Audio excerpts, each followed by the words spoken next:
Hello guys, welcome to our channel. আজকে করবো আমরা ফুচকা চ্যালেঞ্জ। 15 সেকেন্ডের মধ্যে যে বেশি ফুচকা খাবে সে পেয়ে যাবে পাবলি চাট। চলো ভিডিওটা স্টার্ট করা যাক। ফার্স্ট আমার পালা, চলো দেখা যাক কটা খেতে পারি আমি। একটা,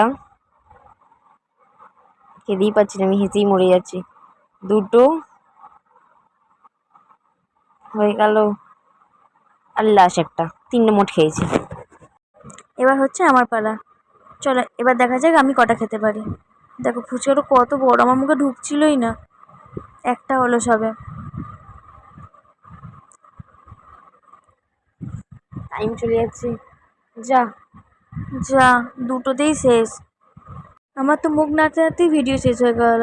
কি মজা, আমি পেয়ে গেছি পাবলি চাট। তুমি দেখতে থাক আমি কিরম খাই। দে আমাকে দিয়ে দে। না চাইতে হলেও দিয়ে দিতে হলো। তোকে দেখিয়ে খেতে দারুণ লাগছে। কি আর করা যাবে। চলো ভিডিওটা ভালো লাগলে লাইক শেয়ার করে দিও।